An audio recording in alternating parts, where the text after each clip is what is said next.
Primeiro eu queria agradecer muito todo o esforço, tá, desse momento. Infelizmente a gente está numa condição assim de obras, então acabou sendo um evento menor, mas não menos importante por conta disso, tá? Que é a cerimônia de premiação do melhor TF do ano. Esse prêmio, ele é um prêmio oferecido pela Fundação Vanzolini, tá?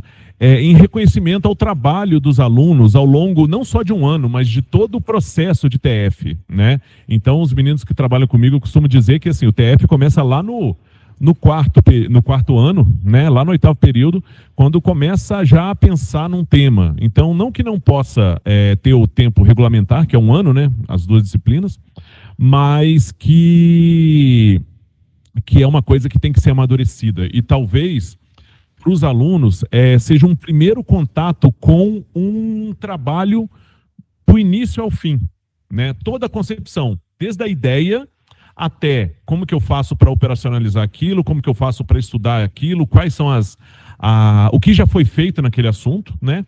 Até aquilo virar um documento físico e que vai ser distribuído, tá? E eu acho que esse processo dialoga muito com todos nós aqui, que é o que o engenheiro faz, né? Tirar da cabeça uma ideia, às vezes uma dor, como vocês gostam de chamar, mas tirar que aí vai ser inovação e tudo, eu não vou entrar nesse mérito, mas eu entendo que cada TF é uma inovação, porque tem ideias novas, coisas novas sendo colocadas juntas e isso é bem importante, tá? Bom, sem maiores delongas, vamos começar então a apresentação, né? Você botou em ordem alfabética, né, Cris? Então vamos seguir em ordem alfabética, o André começa a apresentação, tá?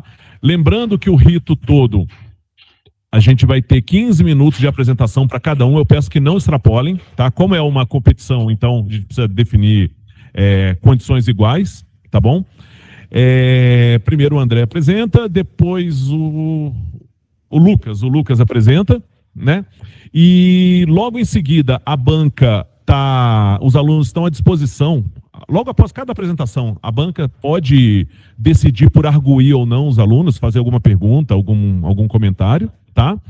E aí, depois da apresentação do Lucas, a banca vai ter privacidade aqui na sala mesmo, a gente sai, a banca vai fazer algum ajuste final, e aí a gente vai deliberar o prêmio, tá? Lembrando que a gente tem...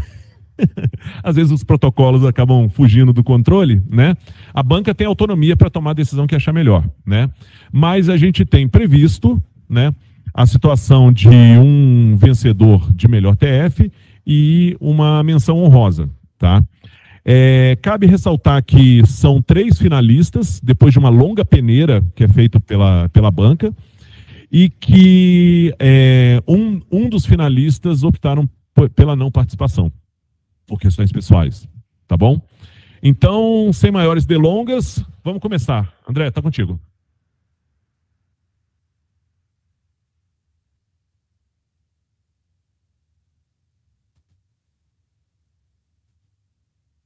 Alô. Tá, beleza. Tá bom. Então, bom dia a todos, eu sou o André, vou apresentar meu trabalho de formatura, que foi sobre a aplicação de técnicas de otimização para o planejamento de linhas e frequências do BRT do ABC, orientado pela professora Débora. Então, um pouquinho do contexto do trabalho. Então, o trabalho está inserido no contexto do transporte coletivo e público, né? Então, nada mais faz sentido do que olhar o transporte coletivo no estado de São Paulo. A gente vê que existe uma tendência de queda da utilização do transporte coletivo no estado de São Paulo, principalmente dos ônibus, né, que de 2007 a 2017 caíram ali mais de 8% da sua utilização, enquanto que a utilização de meios individuais, ela cresce, né? Então, os carros, nesse mesmo período, cresceram ali 9,2%, o táxi, 414,3%. Então, a gente vê um crescimento aí da utilização de transportes individuais em detrimento do coletivo. E aí, quem que são os mais afetados, né, por um transporte coletivo precário, pela redução da utilização do transporte coletivo? As pessoas que estão inseridas em faixas de renda familiar menores, né? Então, a faixa 1, faixa 2 aqui, são quem realmente acabam utilizando mais o transporte coletivo e aí ali a renda delas acaba sendo menor, né? E qual que é o impacto desse transporte na vida dessas pessoas, né? Se a gente comparar o transporte coletivo com o transporte individual, o tempo médio de viagem diária do transporte coletivo é mais do que o dobro de quem utiliza o transporte individual. Então, assim, acaba sendo muito pior para essas pessoas e acaba impactando, de fato, a vida delas, né? Aí, nesse contexto, a MTU, que é a Empresa Metropolitana de Transportes Urbanos, tem como um de seus empreendimentos o BRT do ABC. E, além de tudo, é um projeto sustentável, porque ele é de ônibus elétricos, né? E aí tenta aí ajudar um pouco o transporte coletivo do estado de São Paulo, principalmente a região do ABC, né? Então, ele é um sistema rápido de ônibus elétricos, equipados com ar-condicionado, com Wi-Fi, com estações climatizadas, e eles pretendem atender cerca de 173 mil passageiros por dia. E aí o objetivo do nosso trabalho é poder ajudar um pouco o transporte coletivo do estado de São Paulo, principalmente da região do ABC, formulando matematicamente o BRT do ABC e usando técnicas de otimização para chegar numa configuração melhor de linhas e frequências para as linhas, né, do BRT, do que a já proposta pela MTU, né? E aí, dessa forma, contribuir para reverter essa tendência de queda na utilização do transporte coletivo e melhorar também o transporte público ali na região do ABC. Então, a gente fez uma revisão bibliográfica aí do tema, do transporte urbano, né? Então, o problema geral ali de transportes urbanos, ele é conhecido como UTNDP. Só que esse problema, ele é muito complexo, ele envolve muitas etapas de resolução, né? Ele, na verdade, são 5 etapas de resolução, e ele é quebrado em problemas menores, porque o grau de complexidade dele é bem grande, né? E aí, as 2 primeiras etapas de resolução de um UTNDP caracterizam o nosso caso, que é o TNDF-SP. Basicamente, a gente vai definir as linhas e as frequências de um meio de transporte ali, seja de um... E o TNDF-SP, ele é um problema multiobjetivo. O que isso significa? Que a gente tem objetivos voltados para mais de um interesse, né? Então, a gente tem objetivos dos usuários, que são, de fato, os usuários que estão utilizando ali o transporte coletivo, e do operador, que no nosso caso é a MTU. E aí, uma vez que a gente descobriu qual que é o nosso tipo de problema, a gente foi estudar os métodos de solução para o TNDF-SP. Então, basicamente, são 3 métodos ali que a gente encontra na literatura. Primeiro são os métodos exatos, que eles não são muito bons para esse tipo de problema, porque eles não conseguem lidar com a complexidade do problema. Por isso para esse tipo de problema. Então ele acaba funcionando ali melhor em problemas de escala menor, acaba não servindo para o nosso. E aí a gente vai para os métodos heurísticos, que são muito bons para esse tipo de problema, porque eles são adaptáveis, dá para você implementar de forma rápida, né? E eles conseguem lidar bem com problemas de grande escala e com a complexidade desses problemas.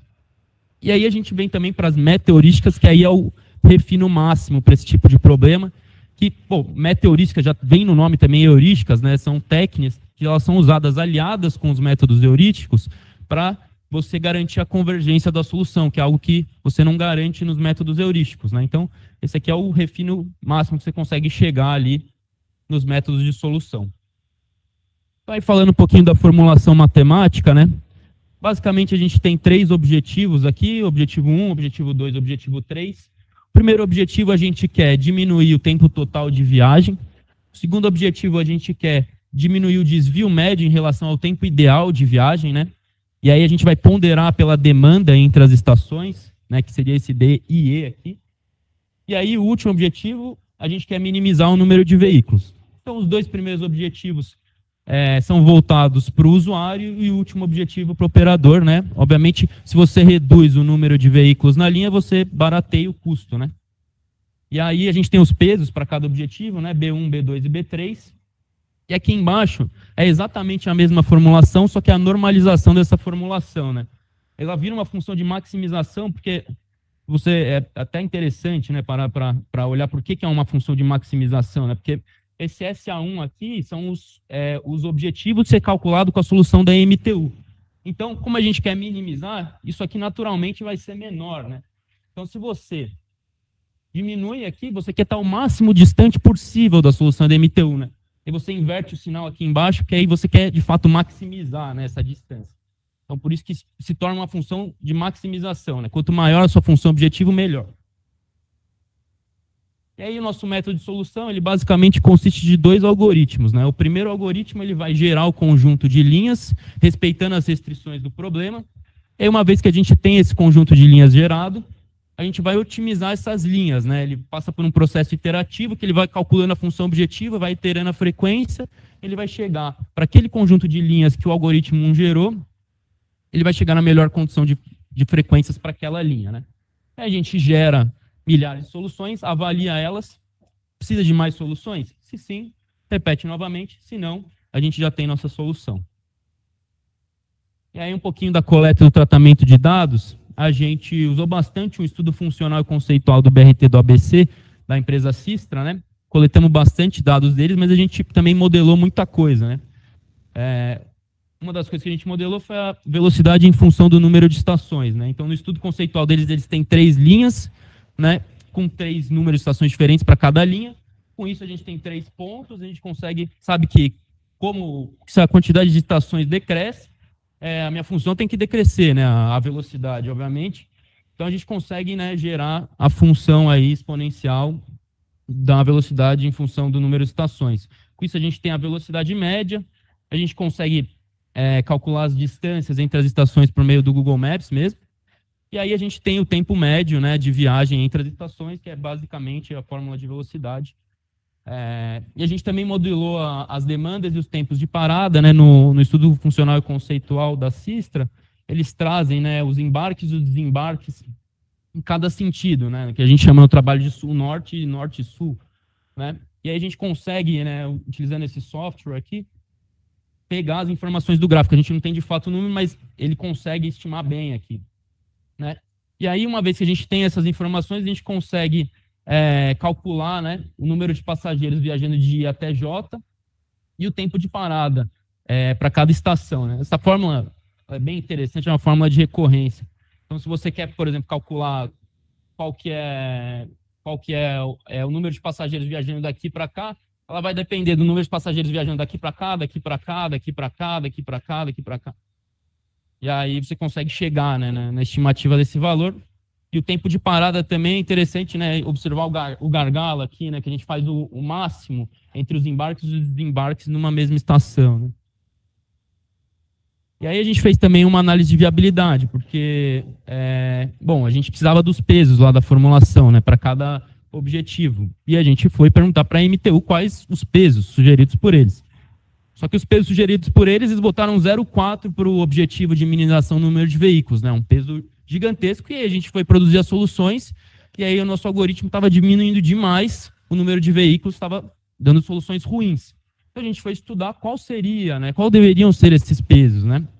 A gente fez uma análise de viabilidade ali, falamos que B1 é igual a alfa e B3 é 0,8 menos alfa, né? Por que 0,8, né? Porque B1 mais B3 nos pesos da MTU é 0,8, né? Então a gente foi variando aqui conforme alfa e viu em qual alfa o nosso algoritmo, né, conseguia produzir soluções boas, soluções melhores. A gente viu que para alfa igual a 0,7, o algoritmo ele conseguia produzir soluções que reduziam os 3 objetivos, né? Então estava fazendo sentido para a gente seguiu com alfa igual a 0,7, portanto, B1 igual a 0,7 e B3 igual a 0,1. E aí, uma vez que a gente tem os pesos definidos, a gente consegue gerar as nossas soluções e analisar elas, né? Então, primeiro a gente gerou 10.000 soluções, limitando o número máximo de linhas para cada solução igual a 3.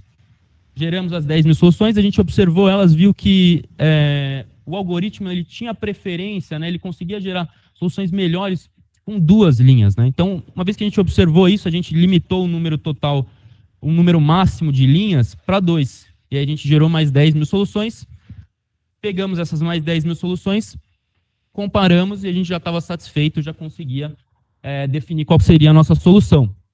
E aí, no fim ali do desenvolvimento do trabalho, a MTU, né, a gente conversando com eles, eles imporam mais uma restrição aqui, né? A gente perguntou quais linhas são indispensáveis para vocês.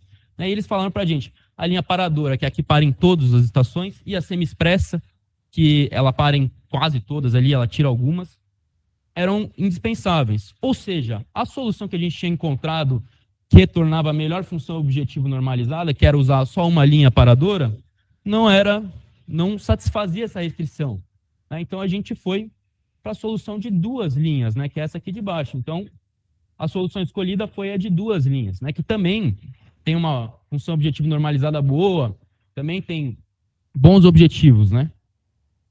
Então aqui fica bem legal de ver, né, a representação gráfica, a gente consegue ver como que as soluções produzidas ganham da solução original da MTU, né?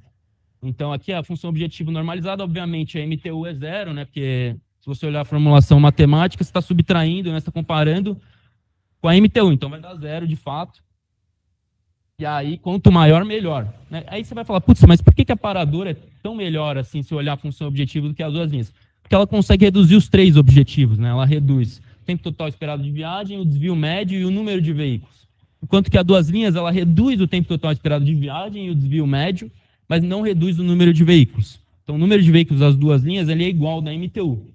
Que, assim, sinceramente, minha opinião, eu não vejo um problema, né? Porque se a MTU já se propôs a utilizar 76 ônibus na linha deles, por quê, né? Por que eu preciso me preocupar tanto com o número de veículos? Tanto é que o peso que a gente atribuiu é pequeno, né, para esse objetivo. Então, e também é interessante notar, né, que as 2 linhas aqui, ele é o que tem o melhor tempo total esperado de viagem. Então, ele é mais rápido do que a paradora, o que acaba sendo melhor ainda para o usuário, né? E aí, por fim, a conclusão e os próximos passos, o feedback da MTU foi bem positivo, eles acharam que o trabalho estava bem aderente com o que eles esperavam para a operação do BRT do ABC, e eles compartilharam com a Next, né, que é a concessionária do BRT do ABC, o material. E aí a gente entende que atingiu o objetivo de poder contribuir um pouco com o transporte coletivo do estado de São Paulo, né, e os próximos passos, quais são, né? O refino dos dados utilizados, que a gente teve que modelar muita coisa, né? Então é interessante a gente ter dados reais para imputar no modelo. E aí entra uma vantagem das heurísticas, né? Porque a heurística ela é muito adaptável. Então, é simplesmente eu colocar o dado lá no modelo e pronto, é muito simples de fazer isso. Então, uma vez que eu tenho os dados, eu consigo colocar no modelo e aí minhas soluções elas estão ainda mais próximas do real, né? E também a aplicação de meta-heurísticas, né, que a gente não faz aqui, mas aí a gente garante a convergência de soluções, eu não preciso ficar gerando 1 bilhão de soluções para achar soluções boas, eu consigo garantir a convergência delas, né? É isso. Obrigado.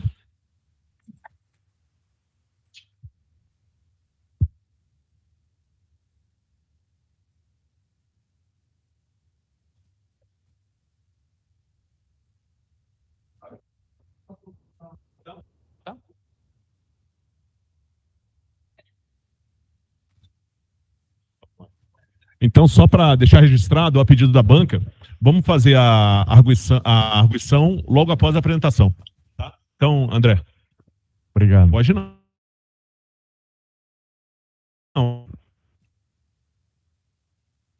Legal, parabéns aí. Eu mexi com isso em 1983, imagina, não tinha Google Maps. Eu fiz a otimização de distribuição de gás de caminhão em São Paulo. E não era heurística, não era, mas a complexidade da modelagem ser para você simples, mas não é muito simples, né? Uma primeira pergunta é o seguinte, você, junto com a MTU, eles participaram, eles vão usar esse resultado? Qual a praticidade da tua sugestão? Ou vai passar para essa Next Mobilidade e eles que vão usar o algoritmo, é isso? O algoritmo tem que ser utilizável, pelo que você fala, né? Uhum. Fala. Então, a gente conversou com a MTU durante o trabalho inteiro, né? Não são eles, de fato, que implementam o BRT do ABC. Tem a concessionária e eles que implementam, de fato. Ele ainda está em fase de construção, né? A previsão era que fosse encerrado no final do ano passado, se eu não me engano, mas eles já adiaram para o final desse ano. E aí, ainda não entrou em operação, então a gente está meio no escuro se eles vão utilizar ou não esse modelo. Você não tem ligação nenhuma com eles, profissional? Não tem. E aí, só que a gente compartilhou, na verdade a solução ela está pronta, né? A gente já tem as linhas sugeridas, né? O que mudaria seria, por exemplo, se a gente, após o início das operações, a gente colocar, né, essas informações no modelo e aí talvez gerar novamente as linhas, né? Por exemplo, uma das coisas que a gente modela é o tempo de parada para a estação I, certo? Só que, assim, eu fui pesquisar sobre, e existem papers que estudam só esse tempo de parada, que realmente é complexo, né? Pô, você precisa considerar essa aceleração do ônibus, a aceleração dele, número de embarques, desembarques, se tem espaço, quantos ônibus tem. Cara, assim, só isso aqui, se você quiser, já tem uma complexidade gigante. Só para os outros poderem falar também, desculpa. Me fala assim, isso poderia ser transformado num quadro sinótico, numa central de controle, onde você vê um desenho animado dos movimentos, e aí pode ter uma intervenção da operação. Olha, aquela estação jogaram uma bomba hoje em Pinheiros, tem que parar ela dá para fazer isso? Um simulador gráfico? Eu acho que não é tanto o escopo desse trabalho, porque o escopo que a gente quer é realmente estudar quais seriam as linhas e as frequências. Então não é um negócio muito em tempo real, assim. A gente vai pegar as informações que a gente tem e vai falar, ó, para esse traçado, para essas estações, para essa demanda, quais são as linhas que eu tenho que ter, que melhor otimizam, né, para o usuário e para o operador. Então, eu vou ter uma linha que passa em todas as estações, eu vou ter uma linha que pula essa trabalho prévio, né? Para depois você. Exato. Agora, esse trabalho você não vai profissionalizar, você vai entregar o algoritmo lá? Essa é a minha última pergunta. Então, o algoritmo está no trabalho, assim, se eles quiserem usar, é só copiar e colar no Python. Mas, assim, eu não pensei em profissionalizar, assim, empreender com ele.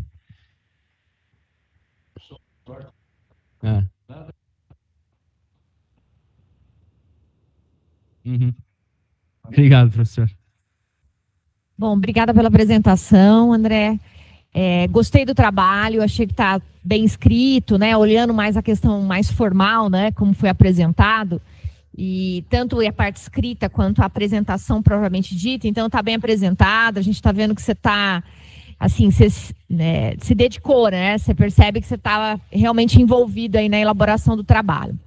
Agora tem duas questões que assim que é mais uma curiosidade, assim, né? A primeira questão é a seguinte: tem lá algumas dimensões de análise aí quando você vai usar esses dados, tal, né?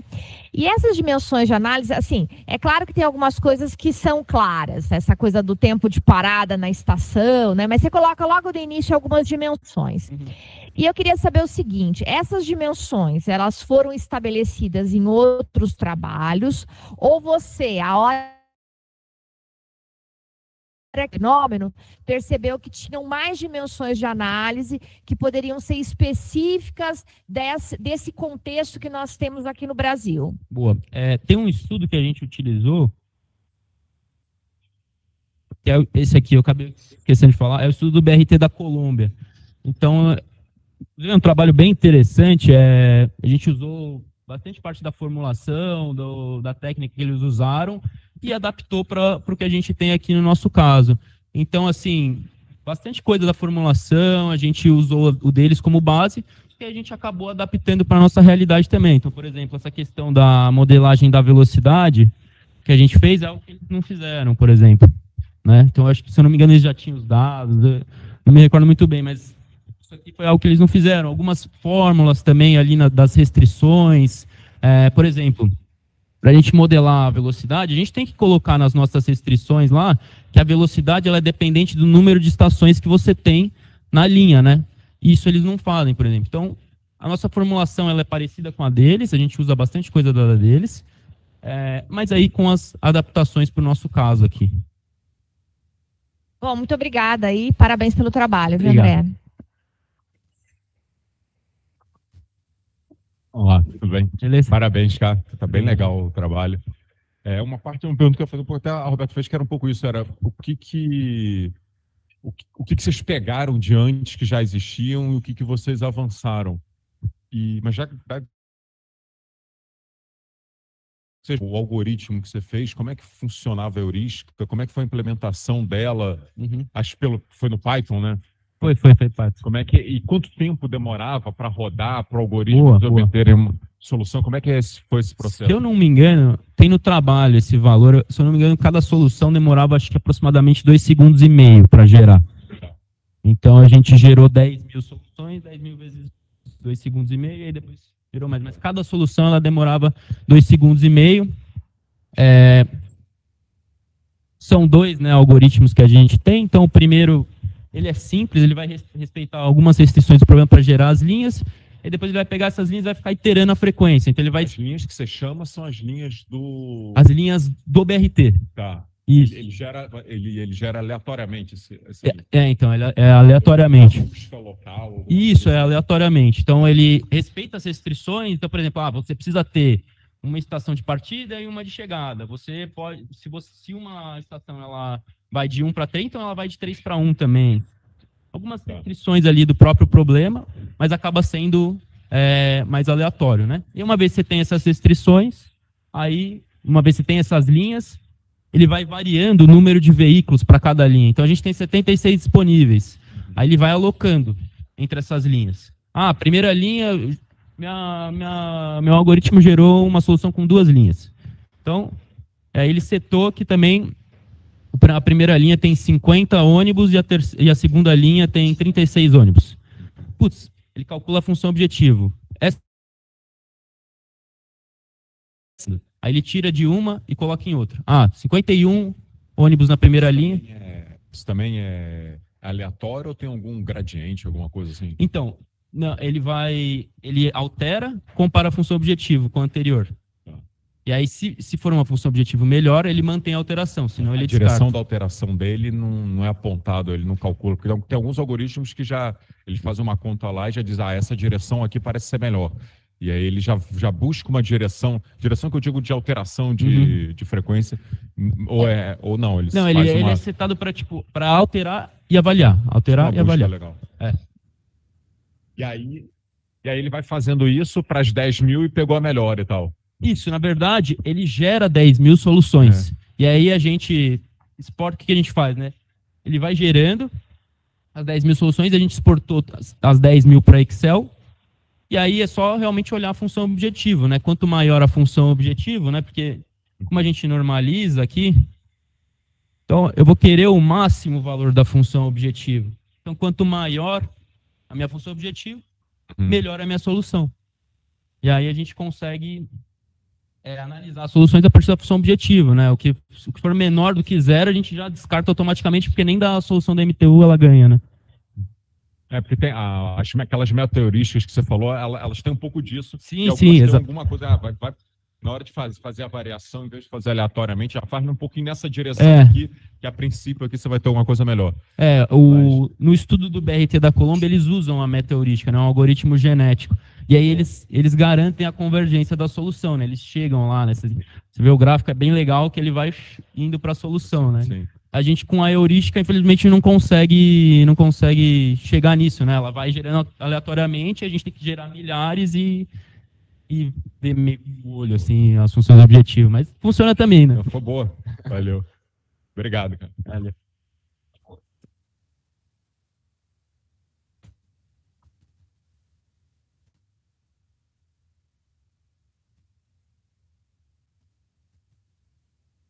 Bom dia, professores. Bom dia, André. Eu estou aqui para apresentar meu trabalho de formatura, a materialidade financeira das commodities com risco de desmatamento e a relação com o custo de capital próprio. E também uma perspectiva brasileira da cadeia de suprimentos. Eu iniciei o trabalho no Politécnico de Milão, no meu programa de duplo diploma, por isso que ele está escrito em inglês, e complementei aqui, juntamente com a ajuda do orientador professor João Amato Neto. Obrigado. Então aqui está um pouquinho da agenda que eu vou passar por hoje, começar falando um pouquinho dos contextos e do problema que eu estou pesquisando, dos objetivos, a literatura, metodologia, análises, descobertas, conclusões e, por final, possíveis pesquisas futuras. Bem, iniciando aqui então com o contexto, hoje em dia praticamente 10 milhões de hectares de florestas são desmatados por ano e 20% disso impacta em gases de efeito estufa, claramente impactando mudanças climáticas, como também a biodiversidade. E 30% desse desmatamento vem a partir dessas commodities com risco de desmatamento, dentre as quais se encontra óleo de palma, cacau, madeira, soja, entre outros. E no Brasil a gente sabe hoje em dia que a soja é muito responsável pelo desmatamento, principalmente do Cerrado e principalmente o gado também desmatando parte da Amazônia. Hoje em dia a gente tem grandes tendências como ESG, Objetivos do Desenvolvimento Sustentável da ONU, entre outras. E no final de 2023, essa empresa chamada Forest IQ lançou uma base de dados em que ela reunia dados de outras bases também, tentando entender qual percentual da receita das empresas dependiam dessas commodities que geram desmatamento. E essa foi um grande início da minha tese, da minha pesquisa, de tentar entender realmente se existia uma relação do maior risco das empresas a usarem essas commodities que geram desmatamento. Então, hoje em dia, apesar do ESG, apesar de investidores olhando atentamente para essas métricas, o desmatamento continua. Então, onde que estaria o grande problema? Então, tem 3 grandes objetivos que eu procurei com esse trabalho. O primeiro deles foi, então, tentar entender se existia uma correlação entre a materialidade financeira das commodities que geram desmatamento e o custo de capital próprio. Então, tentar entender se essas empresas eram vistas com maior risco. Depois, entender a percepção dos investidores, então, uma parte mais qualitativa mesmo. E, por final, tentar entender quais são as estratégias que as empresas usam dentro das cadeias de suprimento no Brasil para diminuir esses possíveis riscos. Eu iniciei focando aqui nos frameworks teóricos, então comecei pesquisando mais sobre a teoria da sinalização, então empresas tentam enviar sinais para o mercado em relação a boas práticas ambientais, isso realmente, como algumas pesquisas mostra que as empresas que fazem esse sinal, elas acabam se destacando, entre outras.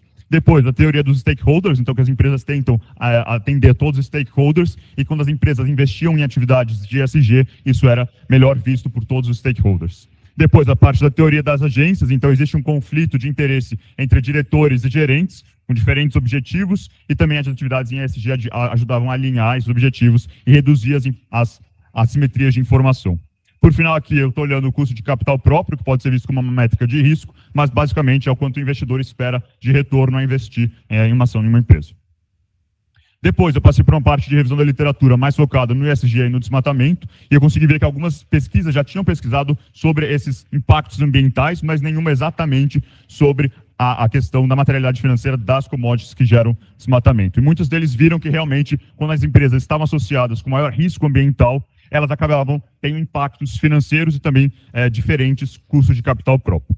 Da parte do desmatamento, a gente vê que empresas que têm relação com desmatamento, com commodities, podem enfrentar alguns riscos, sendo de reputação, de imagem, de regulatórios, de disrupções da cadeia de suprimento, entre outros. E também um pouquinho da percepção de investidores, eu tentei incluir nessa análise da literatura, em que a gente viu que maior risco de desmatamento poderia sim levar ao aumento do custo de capital próprio.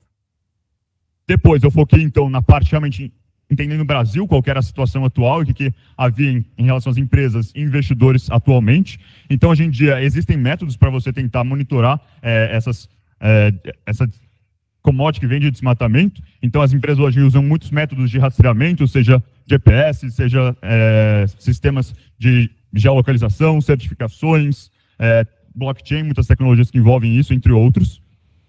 E também existem hoje em dia uma grande complexidade das cadeias de suprimento. No Brasil, muitas cadeias são muito grandes, muito complexas, com muitos níveis, o que acaba dificultando você conseguir rastrear todos os seus fornecedores e intermediários nessa cadeia. E também existem hoje em dia políticas, né? Uma grande que eu pesquisei aí é o plano de controle e prevenção ao desmatamento da Amazônia Legal, muito disso relacionado ao CAR, que basicamente é o Cadastro Ambiental Rural. Então as empresas precisariam se cadastrar para mostrar que elas estão realmente não desmatando a área que elas estão usando. Esse programa foi de 2004 a 2014 e mostrou uma melhora muito grande na Amazônia. Porém, hoje em dia, uma grande tendência na Europa, principalmente, é uma nova regulação de que a Europa vai investir em produtos sem desmatamento de matérias-primas. Então, o Brasil precisa estar de acordo com essas políticas também, dado que é um grande exportador. A minha metodologia foi dividida em duas partes, então uma parte quantitativa e depois uma parte qualitativa. A parte quantitativa tentava entender realmente então, essa correlação entre a materialidade financeira e o custo de capital próprio. Então aqui eu tentei pegar a métrica do Forest IQ, eles têm uma métrica da percentual da receita dependendo dessas matérias-primas, que tem por volta de 2.000 empresas, mas por conta de que eu precisava pegar avaliações de ESG e outras métricas financeiras, acabaram ficando 700 e por final 487 empresas, dando um bom número para nossa análise aqui de regressão. Então eu fiz uma primeira análise de regressão de mínimos quadrados, e depois uma parte qualitativa. Então, tentar entender realmente a percepção, não é um número muito grande de entrevistas que eu consegui fazer, era mais entender realmente se isso é visto como uma preocupação e o que as empresas vêm tentando fazer para uma possível próxima pesquisa. Da parte, então, quantitativa, eu tentei começar aqui com uma correlação entre todas as variáveis que eu estava vendo, e é interessante perceber que a parte da materialidade financeira, a gente vê que tem relação positiva com algumas métricas do ESG, como uso de recursos, emissão e inovação. E isso se deu positivo porque muitas empresas que usam dessas matérias-primas tentam compensar esse uso com melhores métricas e mais foco no ESG. Depois, o primeiro modelo aqui, então, da minha regressão mostrou que tinha uma significância da parte da materialidade financeira, com menos de 0,05, mas eu fui atrás de entender se esse modelo estava realmente bom e seguindo as normas que deveriam ter um método de regressão. E eu fiz, então, 2 testes principais de multicolinearidade e heterocedaticidade para entender se realmente estava linear, e surgiram alguns problemas em relação ao meu modelo. Então, após outras análises, eu vi que a parte da indústria e dos países estava interferindo nisso. Então, eu passei, de acordo também com outras literaturas que já fizeram esse tipo de análise, tentar entender se existiam relações entre diferentes indústrias em diferentes países, misturando nesse modelo de efeitos mistos. E aí, nesse segundo modelo, também fiz os testes de multicolinearidade e heterocedaticidade, e isso melhorou, sim, o modelo, porém, infelizmente, não deu nenhuma significância para a materialidade financeira que eu estava observando. Da parte qualitativa, eu fiz 10 entrevistas, sei que não é um número estatisticamente favorável, mas como eu disse, é mais para entender as percepções. Então aqui eu coloquei um mapa de calor para tentar entender quais eram as principais observações, tanto dos investidores quanto também das empresas e outras consultorias que oferecem serviço para essas empresas. Então eu peguei empresas grandes como produtores de soja, de madeira, de carne, entre outros, e também falei com investidores principalmente que olham para essa parte de ESG. Então foi muito interessante porque a gente pode entender que empresas maiores, empresas públicas, tinham uma maior percepção do que eles deveriam fazer, e da parte de transparência, da parte de rastreabilidade, e por elas serem maiores, elas têm mais recursos, porque essa parte de rastrear a cadeia de suprimentos é um processo custoso, então não são todas as empresas que conseguem fazer isso de forma complexa, mas também empresas menores que hoje em dia atuam, por exemplo, com madeira, também tentam fazer uma auditoria dos seus fornecedores, pedir certificações, que também acabam ajudando na percepção dos investidores. Da parte dos investidores, foi interessante perceber que muitos deles acham que a melhor coisa a se fazer é realmente uma auditoria dos fornecedores, e, claramente, se tiver alguma tecnologia envolvida, é melhor, mas nem todas as empresas conseguem todas essas tecnologias envolvidas. Uma parte muito interessante também, que alguns investidores comentaram sobre o mercado de crédito de carbono, que muitas empresas hoje em dia estão olhando para isso, apesar de ser algo que compense, e não é que você pare, então, de realmente desmatar, você só está tentando compensar esse mal que você faz. Então, aqui alguns insights que eu consegui trazer com a minha pesquisa. A gente viu, então, que maiores empresas têm, sim, uma relação com o custo de capital próprio, como outras empresas, e a teoria realmente. Os riscos ambientais podem, sim, ter uma relação com esse desmatamento e commodities que geram esse desmatamento. E, obviamente, existem, então, os desafios que eu falei das cadeias de suprimento hoje em dia, principalmente o custo alto dessas tecnologias, principalmente de monitoramento em tempo real, como também complexidade dessas cadeias que levam a produtores menores e indiretos. E, apesar de políticas brasileiras tentarem diminuir o impacto nisso, muitas delas conseguem ainda fazer, sim, cadastros irregulares, ou que o governo realmente não consiga fazer o rastreamento ideal dessas políticas. E, além disso, as políticas devem conversar com as políticas exteriores. Obviamente, houve desafios na minha pesquisa, então, principalmente a questão de dados. Essa empresa Forest IQ analisou somente num período de ano, então o ideal seria pegar uma base que tivesse mais anos para conseguir analisar, então isso realmente ficou para uma próxima pesquisa. E, por final, a questão de parâmetros de ESG. Então, as agências de ESG acabam divergindo alguns números, porque os investidores que fazem esses relatórios. Então, eu peguei do Refinitiv Icon, que é bem usado na parte financeira, mas que outras agências poderão dar outros resultados em relação ao ESG. Em relação aos objetivos, então, que eu comentei no início, a gente pode falar, então, que pode haver, sim, um pequeno impacto do uso dessas commodities que geram desmatamento no custo de capital próprio, inferindo realmente pelo risco, que alguns investidores comentaram que eles tentam olhar mais ações que geram a curto prazo, então esse desmatamento está mais a longo prazo e acaba ficando para uma análise secundária, mas que sim, existem estratégias que as empresas tentam fazer hoje, e o governo brasileiro também, para diminuir o desmatamento no país. E como uma próxima pesquisa, dentro do que eu já comentei, fazer uma análise mais longitudinal, como também avaliar as estratégias de supply chain, então tentar entender quais estratégias são mais efetivas ou não para essa transparência e diminuição do risco das empresas, como, por final, também tentar entender quais são os desafios globais de políticas para diminuir o desmatamento, que conversem tanto com o Brasil quanto com o exterior. Obrigado.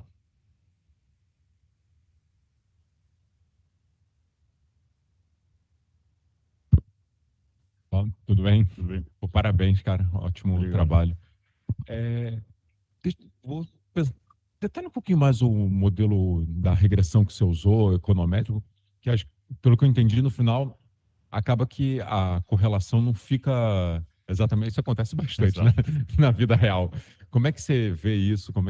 Detalhe um pouquinho mais essa parte, por favor. Sim. Eu poderia até ter parado aqui, né? Mas como eu vi em outras pesquisas também, eles fizeram essa análise de multicoliniaridade e heterocedasticidade. Eu achei ideal fazer realmente para ver se eu estava sendo justo nas proposições e as tendências de uma regressão linear. E no segundo modelo, como você comentou, realmente não tem a significância. Então, realmente, podem ser feitas melhorias ainda, né? Eu fiz outras análises aqui, ainda poderiam sim ser feitas melhorias. Aqui no são sentido todos os coeficientes. Aqui são todos, exato. É que ali tamanho... na equação não tem todos. Ela tem todos, ele está incluído aqui nesse C. Então, tá. são um conjunto de todas as variáveis. Tá então, bom. usei tamanho, o crescimento, a questão de retorno a ativos, número de analistas olhando, alguns dados aqui do ESG que eu peguei, indústria e país. Então, eu acabei analisando, né? Então, realmente, ainda dava para tentar tirar algumas dessas variáveis. E aí pode você tentava ver se variar. o φ1 ali, ele era diferente de zero. Exato. Dá para... Acho que aqui, não sei se eu coloquei. Acho que eu não coloquei aqui exatamente, mas exatamente. O φ diferente de zero. O teste era... Tá bom. Valeu. Obrigado. Parabéns, cara. Muito bem, parabéns aí, que é um tremendo complexo de números. E você fez regressão múltipla, né, linear, né? Então, agora, empresas públicas, você contatou, que empresas públicas têm esse tamanho aqui de meat processing, retailer, producer? Quem são essas empresas públicas? Eles pediram para não falar, mas são grandes. Se você pesquisar, você vê as maiores empresas realmente eu trabalhei na Poli Júnior, então a gente teve acesso a algumas empresas. Eu também tenho conhecidos que trabalhavam nessas empresas, então conseguiram me ajudar, além de LinkedIn, que eu acabei perguntando. Mas são públicas? Sim, são abertas, exato. Pública exato. Negociada em bolsa, exato. Exato. Tá. E quanto do teu trabalho foi feito lá em Milão e quanto foi aqui? Quer dizer, o que o teu orientador lá, você já defendeu lá, não? Defendi em partes lá, exato. O que eles acham? Parte mais quantitativa. A grande questão europeia é o Green Deal lá, né? Eles estão... E eles não querem, o Brasil eles condenam por causa de desmatamento, uso de deflorestante, química, etc. Como que está, na tua opinião, esse papo lá na Itália? Lá na Itália eles focaram muito nessa política que eu comentei, da europeia, mesmo da União Europeia, de tentar importar matérias-primas que estejam zero desmatamento. Então isso está muito forte. Eles comentaram que seria uma análise legal também ter feito em relação a satélites mesmo, a fotos geográficas para entender modificações florestais. Mas eles falaram que é um trabalho muito importante para lá também, dado que eles importam muitos produtos. E aqui, como eu fiz a primeira análise, ela foi global, né? Então empresas de todo lugar do mundo, não só a Itália ou não só a Europa. E aí meu foco aqui desse trabalho Brasil foi entender realmente a parte mais qualitativa, então trazer esse projeto para o Brasil para ver o impacto que ele teria aqui no país, dado que é aqui que eu quero ficar e quero gerar impacto. Então a parte qualitativa de tentar entender o que os investidores acreditavam, o que eles percebem dessa possível risco de desmatamento, como também a parte das empresas e o que elas estão fazendo para diminuir esses riscos associados. Obrigado. Bom, obrigada pela apresentação, Obrigado. Lucas. Parabéns pelo trabalho. Uma coisa que eu fiquei pensando foi o seguinte no seu trabalho, é mais um comentário, tá, Lucas? É que você fala logo no início de várias teorias, todas elas são pertinentes aí para analisar o fenômeno que você está propondo, que é super importante, né? Mas no final das contas, quer dizer, quando a gente lê o seu trabalho, a gente acaba não vendo assim um aprofundamento de cada uma dessas teorias na análise, sabe? Então eu acho que isso assim ficou, talvez se servir para outros trabalhos, uma sugestão que eu dou, né? É assim, pegou uma teoria, às vezes é mais interessante você pegar uma delas e se aprofundar de fato na análise, do que às vezes você, né, querer abarcar uma série e não dar a profundidade que é necessária, né? Porque o que acontece? Nesse fenômeno que você está analisando, todas elas são pertinentes, né? E aí você tem, por exemplo, se você tivesse pego uma das qualitativa, né, poderia ter dado digamos, uma perspectiva maior na hora das perguntas, focalizando numa dessas teorias e trazendo um determinado resultado, né? Já que na parte quântica, quer dizer, a gente teve essa questão aí que você mesmo mostrou, né, dessas relações aí que não estão, né, muito claras de como é que são de fato e se de fato são importantes e que têm impacto, né? Então, assim, fica mais como um título de sugestão, mas, assim, parabéns, eu acho que o trabalho está bem escrito, né, você fez, eu acho que é bacana a gente ver os alunos também desenvolvendo os trabalhos, tanto em português quanto em inglês, né, então, parabéns. Muito obrigado.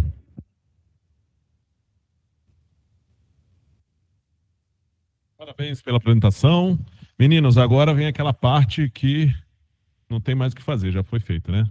Deixa eu fazer a parte difícil aqui, que é transmitir a notícia, né? Consenso da banca de que todos os trabalhos foram muito bons, tá? Um esforço muito grande, cada um na sua área, cada um na sua especialidade, tá? Mas que, assim, tem critérios que são particulares à banca e pela discussão que eles tiveram, chegou-se num consenso de que... Não, houve um consenso. Não foi uma... Não foi homogêneo, não foi unanimidade, mas foi um consenso. É isso, não, houve um consenso não unânime. Vocês já descobriram, né?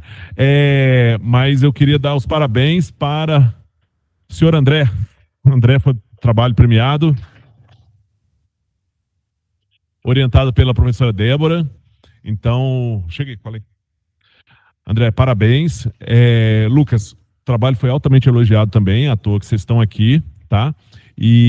Mas por uma questão de desempate mesmo, nariz a nariz ali, foi definido, tá? Então, André, a palavra é tua. Agradecer aí, né, a Poli, né, porque, cara, formação excepcional, a Débora também, não sei se ela tá online ou não, a Débora. Mas, assim, orientação espetacular também, o trabalho só saiu da forma que saiu, porque ela me ajudou muito durante a orientação, realmente deu o caminho das pedras ali. Muitas vezes eu queria fazer alguma coisa, ela falou, não, calma aí, vamos por partes aqui. Inclusive, teve um momento que eu falei, não, vamos fazer o algoritmo genético igual o trabalho da Colômbia. Ela falou, calma, vamos fazer primeiro a heurística, depois a gente... No final acabou não dando tempo, infelizmente, mas, assim, agradecer muito ela, que... Se não tivesse sido a orientação, eu acho que não tinha saído dessa forma. E agradecer a Poli aí, os anos de formação, assim, espetacular. Acho que uma vez que a gente vai para o mercado de trabalho, assim, bota a mão na massa mesmo, a gente vê a diferença dos profissionais ali. A empresa que eu trabalho tem mais pessoas da Poli, assim, a diferença é impressionante, assim. A galera entrega muito, todo mundo muito bem formado, né? Conhecimento bom. Capacidade de adaptabilidade, assim, raciocínio, assim, espetacular. Só agradecer. Bom, André, parabéns mesmo. Pega esse trabalho, deixa ele amadurecer um pouquinho, depois volta para fazer mestrado com a gente, tá? Bom, eu acho que é isso. Eu acho que, assim, como eu falei, parabéns aí pelo esforço de vocês e lembrando que vocês vão, né? Vocês vão para o mercado, vocês vão para as empresas de vocês e tudo, mas esses trabalhos e trabalhos como o de vocês serão altamente visitados como referência para os próximos alunos, tá? E isso é bem bacana. Então, saibam que vocês estão ajudando a construir toda essa qualidade que você comentou. O senhor Davi quer comentar alguma coisa? Fechamento? Não? Banca? Ah, sim, o Lucas recebeu menção honrosa, isso aí, foi mal. Tá. Bom, banca, gostaria de fazer algum comentário final? Não? Quer? Vai lá.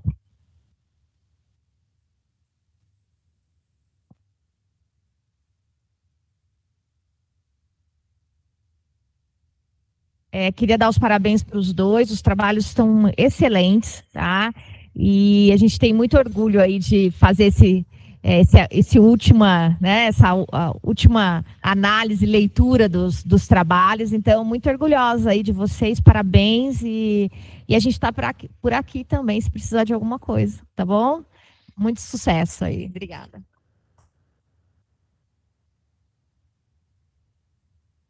Transformar em bons artigos e usar para divulgar, porque os dois são muito relevantes. É trabalho de luxo para a engenharia de produção, os dois, né? Parabéns. Isso aí. Para fechar, parabéns, cara. Parabéns para os dois, são ótimos trabalhos nas suas áreas, a parte mais financeira, a parte mais de transporte, problemas bastante importantes, tanto ambiental quanto parte de mobilidade. Pô, parabéns mesmo para vocês. Não sei se vocês estão aplicando alguma coisa do trabalho na empresa de vocês e tal, mas que sigam a carreira profissional de sucesso aí de vocês e o que o Daniel falou, que precisarem, quando quiserem voltar, estamos aqui. A Roberta falou também, então quando precisarem, estamos por aqui. Valeu, parabéns. É isso aí. E aí, só para fechar, agradecer a todos aí pela paciência e pelas condições ambientais aí não tão favoráveis. Mas ano que vem, salas prontas, tudo pronto, a gente volta para o auditório grande, muitos convidados e bem bacana, tá bom? Gente, dou por encerrado então a sessão. Muito obrigado a todos e sucesso para os meninos.